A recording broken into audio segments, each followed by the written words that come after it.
Good day. Today is Sunday, 7th December 2025, and before I proceed with this program, let me first of all remind you to tick the like button if, once you've watched the program or whatever part of the program you want to watch, you've decided that you've liked what you've heard, you want to indicate the fact, well, as I said, please, in that case, tick the like button. Now, as I said in my program yesterday, over the course of this weekend, I've had to travel to Oxford at very short notice. I was intending to do today's program whilst I was in Oxford. In fact and in practice, the day was intense and there were many things to do. And I've driven back to London this evening, and it is only now fairly late in the afternoon that I am making this program. Now, that obviously means that the program itself is likely to come out later than usual, but it also means that there are further time constraints upon me and that this will be a shorter video than usual. For all of this, apologies. I will be back doing normal videos tomorrow, and in the meantime, I will do the best I can today. Now, over the last 24 hours, I think that the shock, the tremors, if you like, from the explosive publication of the US National Security Review. Anyway, those tremors continue to shake the foundation of the Western alliance. The Russians, the Chinese, countries in the Middle East, they are of course all aware of this review. They've read it, they've studied it, they've seen that the United States is now signaling that it is in a process of retrenchment and that it will henceforth prioritize the Western Hemisphere. But it's fair to say that they probably take all of that in their stride, and I suspect that many of them question whether these policy announcements anyway are for real. In China and in the Middle East, I suspect that is especially so. In Europe, it is otherwise. European governments are in profound shock. They have all been reading what the Security Review had to say about the relationship between the United States and Europe. It showed that the present administration, or at least the president himself, who signed off on this review and wrote a preface to it, and must therefore be assumed to support and approve of this document, that the administration thinks very little of Europe. It sees Europe as a continent in decline, a civilization in decline. It talks about how the European Union, the institutions of the European Union, are antithetical to growth and development and creativity in Europe. A view, by the way, which, for the record, I share. It also complains that as a result of the policies of the European Union, we have seen a drift towards authoritarianism and censorship in ways that are antithetical to the conceptions of the Western alliance.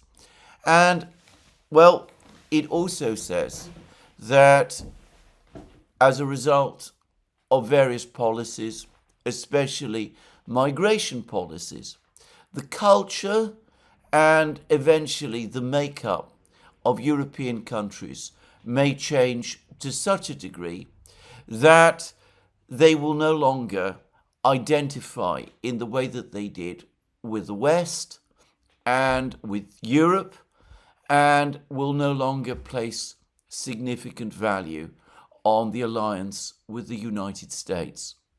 So all of this is pretty damning.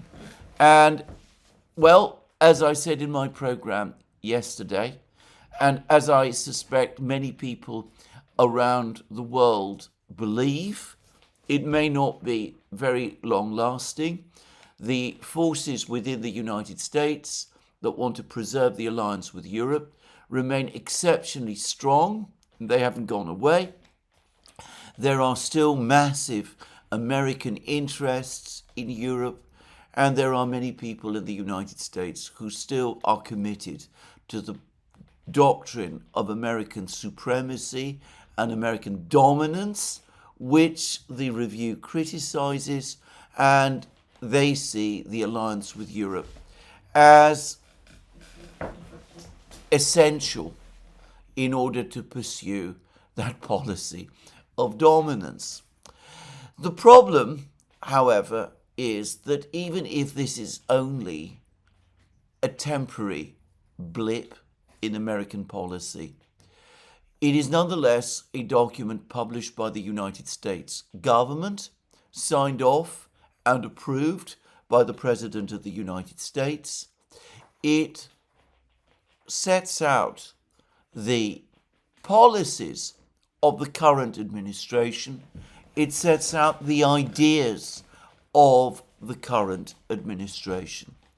And for any European government, reading words like this said about them by an American government is beyond shocking, and something which I am sure none of them, until recently, ever expected to see.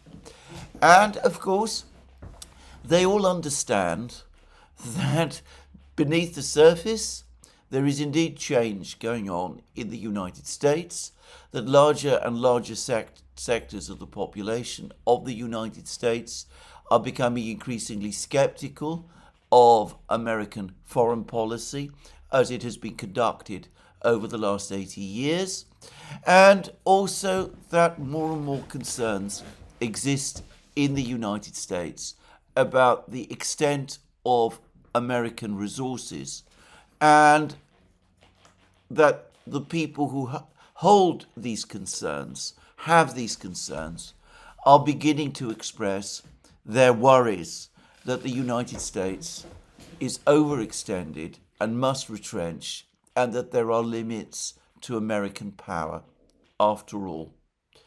Now, it's important to remember that the entire premise of European policy, both by the Commission and by European governments, at least the key European governments, over the last 30 years, since the end of the Cold War to be precise, is, well, based on two things. Firstly, that there is a collective West, that the West, in other words, is a joint enterprise in which, obviously, the United States is the leader and the senior partner, but in which all European governments and the European elites all have a share. And the second is that, in the end, there are no limits to American power. That the United States, if it sets its mind to anything, will eventually achieve whatever objective it has. So, for the leaders of Europe, this is shocking.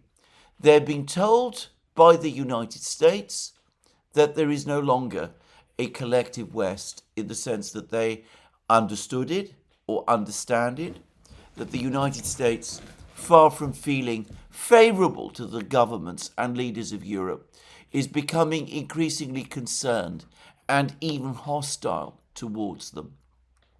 And, well, the Europeans also must now worry that if the Americans are starting to have doubts about the extent of their own power, then that might indeed be because that power is less overwhelming than the Europeans had been led to believe. And, well, given how much they've invested in the assumption that American power is unlimited, that also is going to be profoundly shocking to them.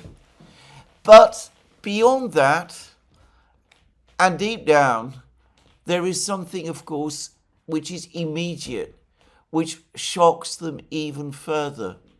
The United States is writing a security review in which it does not speak of Russia as an adversary or as a rival. It speaks of Russia as a country with which the United States must achieve a restoration of stability in relations, and of a country with which the United States must work to stabilize the situation in Europe so that the United States can gradually draw down its presence in Europe as it concentrates on other things. That is the United States telling the Europeans that victory over Russia in Ukraine is no longer possible, and that the right and proper thing to do is for the United States is to restore a stable relationship with Russia, to seek with Russia a stable relationship with Europe, and that, of course, opens the way for a complete re-examination of the security architecture of Europe, which is what the Russians have been seeking ever since the perestroika era, before the Soviet Union fell, and which they have been floating and proposing ever since. Now, for the Europeans, that is even more shocking. It means that the country that they have demonized, the country which they constantly say is on the move, and which, if it completes its absorption of Ukraine, will then advance and move forward and seek to conquer and occupy and take over the whole of Europe. Anyway,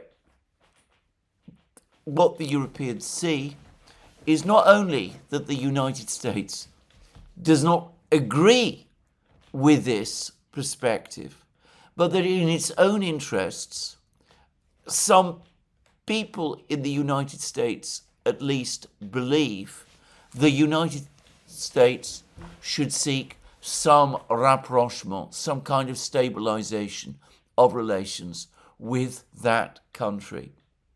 And that is heresy. And you could see the reactions that some of the European leaders have already made. Donald Tusk, the Prime Minister of Poland, has again reiterated that there is such a thing as a collective West. He has talked about how the West is at its strongest when it is united, and when it is united against enemies and adversaries. And again, it's not difficult to work out that it's the Russians that he means. And other European leaders have been talking in the same way, and in the corridors, in the chancelleries right across Europe, I suspect that there is now a mood of depression and panic circulating at one and the same time.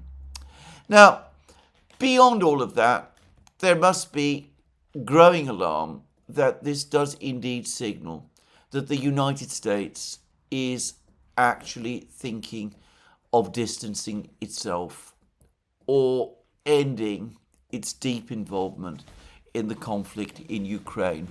The president's son, Donald Trump Jr., has delivered an extraordinarily strong speech talking about how Zelensky has been deified by the left and by the Europeans, how they've turned a blind eye to his massive corruption, how the United States is not going to be the idiot with the checkbook writing out the checks for European policies in Ukraine. And, well, he fairly obviously is signaling that as far as he's concerned, the United States should not be involved in Ukraine very much more or any further. Now, of course, he is not a member of the administration. He is not part of the US government. He is only the president's son. But inevitably, there will be a feeling that he probably is expressing the president's private views. And after all, is what he says really so different from what an official US government document, the security review that has just been published, is straightforwardly saying? And, well, of course, all of this ties in with European alarm and fears after the United States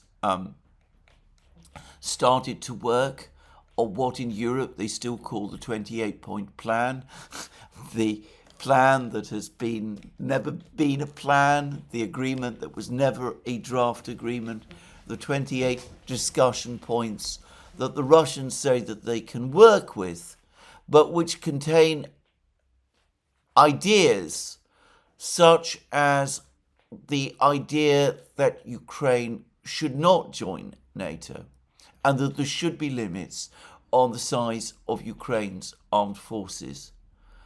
Ideas like that, which for the Europeans are absolute heresy, unacceptable heresy that must be resisted and opposed at all and every length. And I'm getting the sense that behind all the hand-wringing and the panic, the Europeans are now again coming together to see what they can do.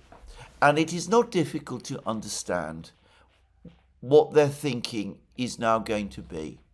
The Americans say they want to stabilize relations with Russia so that they can stabilize relations with Europe, and that is a core interest of the United States, and that means that it is a core interest of the United States to bring the war in Ukraine to an end. How do the Europeans defeat all of these things? They defeat all of these things by prolonging and extending the war, and if possible, in whatever way they can, by escalating it. If the war continues, if it gets worse, if the Russian army advances west and captures the whole of Ukraine, well, there is a crisis. They can tell the Americans that the situation in Europe is far from stabilized, that the Russians are indeed on the move, and that the only policy that the United States can therefore follow, unless it is prepared to accept public defeat and total humiliation, is one of confrontation with Russia and renewed commitment to NATO and to the Western Alliance. And apparently there are discussions of precisely that sort underway, and there are rumours circulating that the Europeans now, it is the Europeans who are urging the Ukrainians to give up or to resist any demands from the Americans that they withdraw from Donbass. To be very clear, the Russians are not just seeking a Ukrainian withdrawal from Donbass. The Russians have said that they want the Ukrainians to withdraw from all of the four regions. Putin's words whilst in India about this, and in the interview he gave to the Indian media, to me put the matter beyond any doubt, and he'd already signalled that this was still the case in the press conference he gave in Bishkek. But the focus has been on Donbass, and the Europeans are urging the Ukrainians to refuse to withdraw from Donbass because they know that this is one of the proposals that the Americans have made in their 28 points, and which, for the Russians, is non-negotiable. So, European support to oppose a Ukrainian European support to Ukraine to resist American demands for a withdrawal from Donbass is increasing, and of course it finds its mirror in the United States as well. There are undoubtedly people in the United States. The US Secretary of State Marco Rubio is widely believed to be one of these people who also does not want to see this great sea change happen. And in discussions with the Ukrainians, like the one that has just taken place again in Florida, I get very much the sense that Rubio also wants the Ukrainians to stand firm on this demand and is signalling the fact. Now, there's also been articles which have appeared. There was a long article today in the Daily Telegraph, which I believe is based on the latest reports from the Institute of the Study of War. It says that the Russians have captured 200 square miles in Ukraine in November, and that this is the fastest advance since 2022. I actually believe, in fact the Russians have said, many studies have said, that it is much, much more than that. But, well, the Institute of the Study of War admits that the Russians have advanced, even if they've advanced by perhaps, even if it's only accepting around a third of the advance that has actually happened. But anyway, that's perhaps no more than you would expect.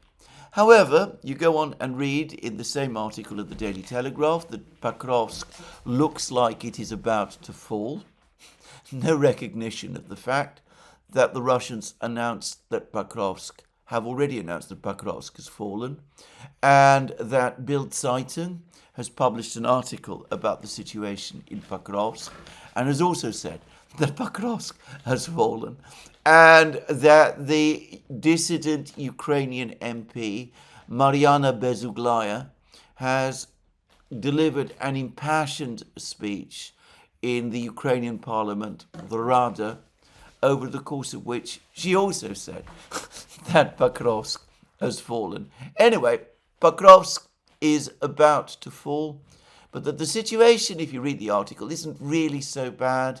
The Russians continue to make only incremental progress. They're only advancing step by step. They're suffering enormous casualties, and it will take them years, supposedly, to take possession of the rest of Donbass.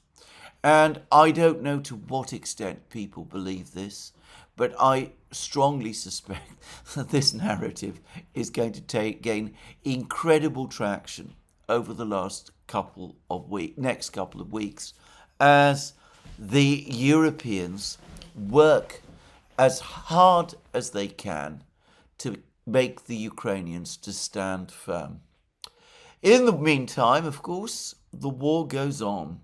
And over the last couple of days, I think 3 in a row, the Russians have delivered more missile and drone strikes on a big scale in Ukraine, against Ukraine.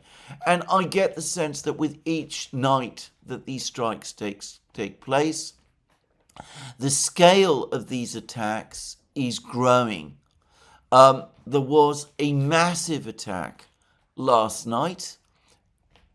Again, I don't have the full picture of what took place, but I understand that Kiev was once again the main target. In the meantime, the Russian Defense Ministry has published some rather interesting information about the situation on the battlefronts.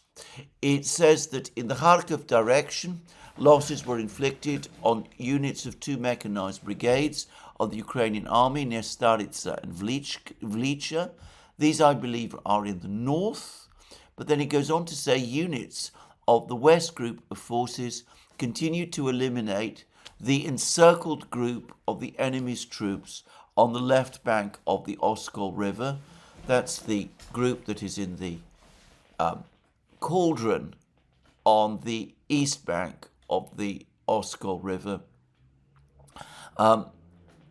The forces, 15 battalions, we have been told, who have been pushed out of the town of Kupiansk and who are being surrounded, as I said, in these fields. And then the Defense Ministry said, as a result of resolute actions, assault detachments of the 6th Army have liberated Kucherovka, which is one of the villages in this area. So it sounds to me as if the Russians are conducting a final mopping up operation. That is my sense of what the Russians are saying about the situation in Kupiansk. Now, of course, there is the other view that the Ukrainians have conducted massive counterattacks, successful counterattacks in Kupiansk, and large parts of the town are once again under Ukrainian control. I've already said that I believe that these are fictitious claims. And for the record, I don't think that the Ukrainians control any part of Kupiansk. Putin has said so. I think he's telling the truth. And my own personal view is that this is Toretsk all over again. Kotlino, village southwest of Pokrovsk, that the Ukrainians repeatedly claimed that they had successfully recaptured. I don't believe they ever did. Anyway, all of these claims, and again, I am surprised that people who report this take all these claims as seriously as they do, but the fact remains that the Russian Defense Ministry, which is mostly reliable in reporting about situations in the war, says that as a result of resolute actions, Kucherovka is under Russian control. I am getting the sense that we're going to see in the next couple of days the final collapse of the cauldron east of the Oskol River in the Kupiansk area.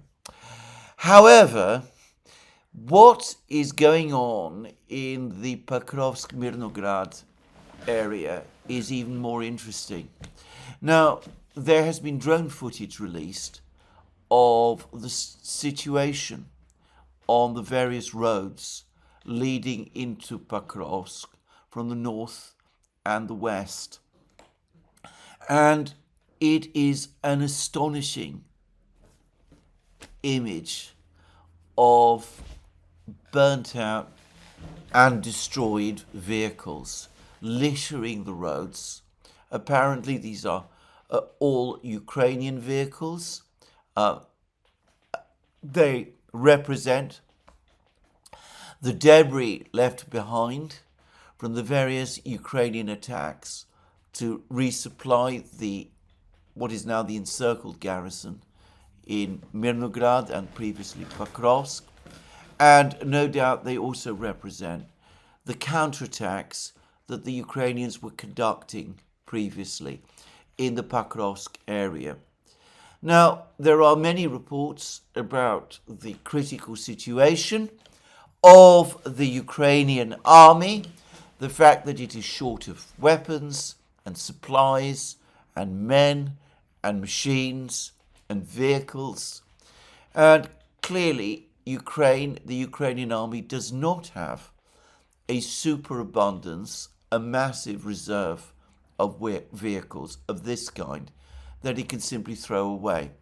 Now, many of these vehicles, I have to say this, look to me like civilian vehicles, even passenger cars. Who would want to drive into battle in a passenger car with the Russian drones overhead, with Russian special forces active, with Russian artillery and military units active? Well, I cannot understand. But already maybe that gives an insight into how grave the logistical crisis for Ukraine has become.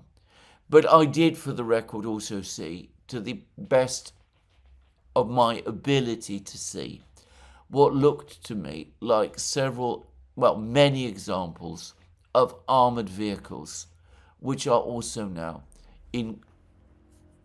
under great damage and in fact no longer operational because they've been destroyed and their carcasses have been left littering the roads. But then we get this further report today from the Russian Defense Ministry. Units of the center group of forces, this is the main Russian group of forces conducting the operations in the Pakrovsk area. Units of the center group of forces completed the liberation of Rivne. Rivne is a village that lies between Pakrovsk and Mirnograd. You could almost say that it connects Pakrovsk and Mirnograd, and the Russians have captured it. Now, the Russians say that they control the south and central areas of Mirnograd, and they also control a significant part of northeastern Mirnograd. What the Russians are saying with this report is that they now control Rivne, which lies on the northwest area of Mirnograd.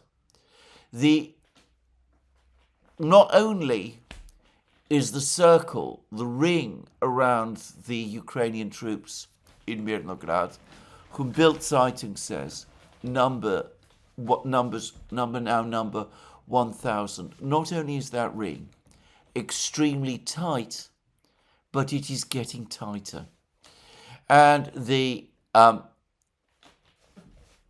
Defense Ministry went on to say this, that the units of the center group also continued to eliminate Ukrainian troops encircled in Dmitrov and are mopping up Ukrainian troops in Grishino. Now, one would expect that they would continue to be fighting in Mirnograd. Dmitrov is, of course, Mirnograd. And that's exactly what the Russian Defense Ministry is reporting. But notice the words that they're now mopping up Ukrainian troops in Grishino. This strongly implies that Grishino is likely to fall under Russian control very soon. And perhaps the most interesting part about this report from the Russian Defense Ministry is that it makes no mention any longer of Ukrainian counterattacks. It looks as if those counterattacks have ended and that the Ukrainians indeed are withdrawing from Pakrovsk in the Pakrovsk area in exactly the way that various other reports have been saying. Well, of course, it is not only in Pakrovsk that the Russians continue to advance. There's also been claims by the Russians that they have now reached the village of Varvarovka, located just north of Guliapolye in Zaporozhye region, and that they now control all of Guliapolye itself, east of the Ganshur River. This is a river that flows through Guliapolye, and the Russians say that they have captured all of the territory of Guliapolye on the east bank of the Ganshur River, and I'm confident that that means, in fact, around 20% of Guliapolye. The battle in Zaporozhye region continues, but I see no sign at all that the Ukrainians have been able to stabilize the situation there. And on the contrary, the situation continues to deteriorate for the Ukrainians. And, well, fighting also continues in the north, in Liman and in Siversk. And there's been more reports that the Russians are now tightening the ring around the Ukrainian troops in Siversk, and that those troops are now also becoming isolated in a small area to the west of the town. And lastly, it looks as if the Russians are now tightening their grip on the town of Konstantinovka to the east of Pakrovsk as well.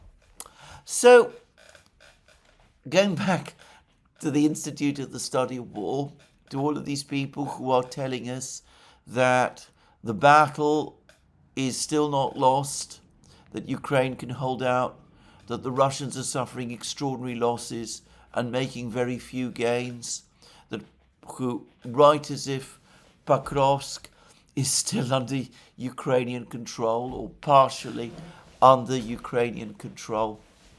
All I will say is that they are not connected to the reality of the actual situation on the ground. It is deteriorating by the day, and it is getting worse. And I read recently yet another article about the state of the Ukrainian army, how more and more soldiers are deserting, and how the army is shrinking, even as the Russian army grows stronger. There have been many such articles now, but it seems strange that so many people in the West are blind to these articles or to their implications. Now, it seems to me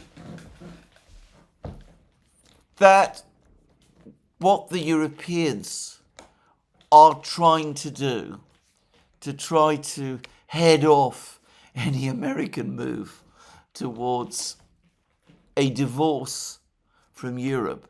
And I have to say, if the sentiments within the National Security Review document turn out to be permanent, then we are looking at the early stages of a divorce between the United States and Europe and the end of NATO. I'm not saying that's imminent, and I'm not saying that's the American plan, but it's very difficult to see how an alliance of two such incompatible and hostile parties can continue for very much longer. Just saying. But anyway, if it really is the purpose of the Europeans to head it all off, then it seems to me that they're going about this in diametrically the wrong way. They are closing their eyes to the military situation, which, as I said, is deteriorating by the day.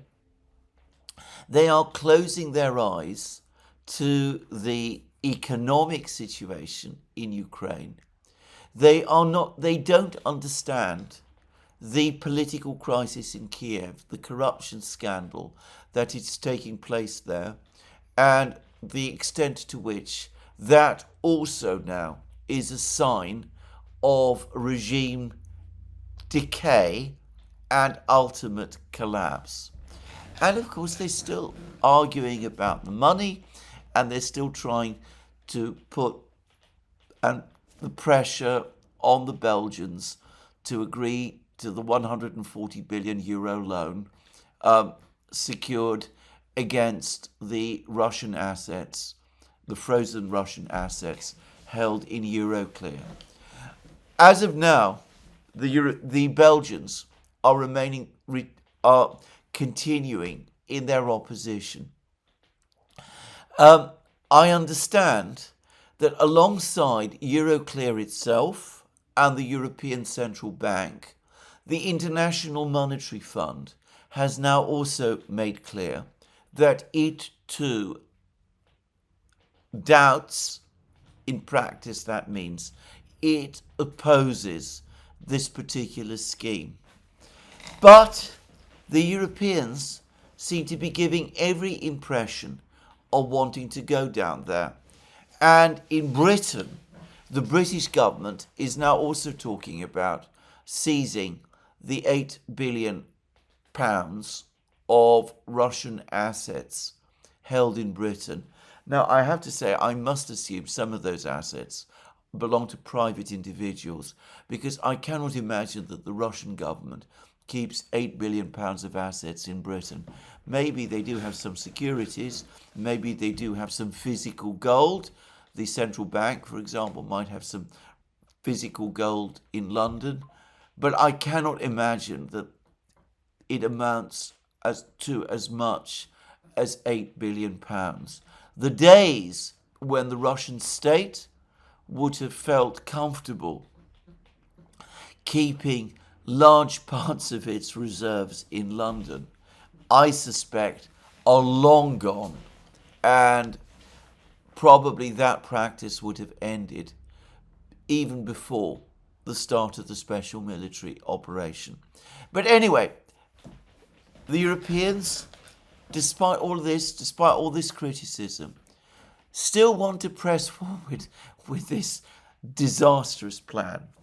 And I suspect a further reason now why they want to press forward with it is because the Americans are said to oppose it.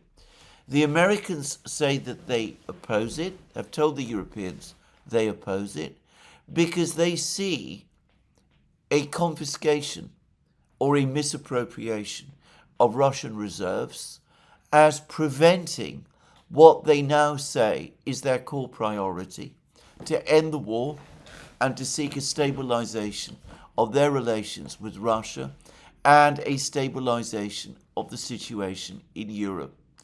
If the reserves are seized, simply seized, by the Europeans in the way that is being suggested, then that is a clear act of war.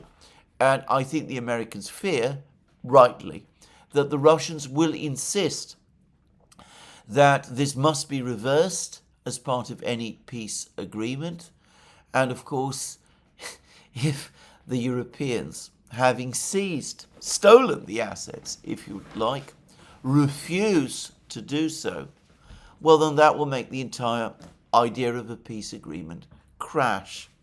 So I think that this now explains why the Europeans, and it gives another reason why the Europeans want to continue with this dreadful plan. Never mind if it destroys Europe's financial reputation. Never mind if it leads to pressure on the euro or an outflow of funds from Europe, or even pressure on the European financial system. If the Americans don't like it because they worry that it will jeopardize peace moves to settle the conflict in Ukraine, if they realize that the Russians will react in the way that I've said and will insist that the money be repaid in full to them as part of a peace deal, and the Europeans, of course, will refuse to do that unless the Russians agree as part of a peace deal to stomp up a reparations loan, which the Russians will never agree to. If the Europeans have worked out that doing this will kill all prospects of a negotiated outcome to the conflict in Ukraine, you could see why they would support this proposal. Because from their point of view, that prevents these things that the Americans are talking about. The stabilization of the relations with Russia, the stabilization together with Russia of the conflict and the situation in Europe. And, well, that suggests to me that the Europeans are now going to redouble and quadruple and increase and escalate the pressure on Belgium to agree to this 140 billion euro plan It's not that anybody in Europe any longer seriously or genuinely believes that the 140 billion euros are going to save Ukraine. What they want is to prevent a settlement of the conflict. They want a continuation of the war. But De Wever, the Belgian Prime Minister, has argued that the European plan is one of the reasons why it should not be pursued is because it will derail the American peace effort. He said that in a letter to the European Commission President, Ursula von der Leyen. The reality is, it is precisely because they want to derail the American peace effort that the Europeans are insisting on pressing ahead with this project. Well, all I will say about this is that this is misguided to an extraordinary degree. The Americans are starting to sense, they're starting to realize how obstructive and ultimately hostile to them the Europeans have become. I read a message on X by an American official, making the point which we've made on the Duran many times, that the people who lead the EU are the same people the Americans encounter when they hold NATO meetings with their European allies. NATO and the EU, the two Brussels bureaucracies, to all intents and purposes, function ideologically and politically as one. And the US official in question asked the obvious question: why should the Americans tolerate this for much longer? Why should they work with NATO when the same European leaders who they meet in NATO, who sing paeans of praise of Atlantic solidarity, then as the EU pursue policies that are contrary to the policies of the existing administration of the United States? So the Americans are becoming increasingly angry and increasingly hostile. And I have to say that it is at least possible that one possible future turn might be that if and when Ukraine goes down, if there is no peace, which I have to say I hardly think likely, well, this will create a bust-up, a row between the Europeans and the Americans on a scale that we have never seen. The Americans will blame the Europeans for wrecking their plans to stabilize the situation, to rescue Ukraine by agreeing peace, to stabilize the situation in Europe, and they will say that it was the Europeans, through their fanatical determination to keep going a war that is lost, who have brought about the disaster, whereas the Europeans, of course, will counter that it was the Americans that brought about the disaster through their betrayal of Ukraine. This has the potential to turn very ugly. I'm not sure that it will, and I'm, of course, far from sure how things will turn out. But if it does turn out like this, I, for one, will not be surprised. And I said it all out now in this program. Let's wait and see when, at the end of the winter, Ukraine's economic position is even more catastrophic. The Europeans are facing all sorts of pressures because of the way in which they've handled the Russian asset issue. And the Russians have achieved further major breakthroughs in Donbass. And it's clear that disaster awaits.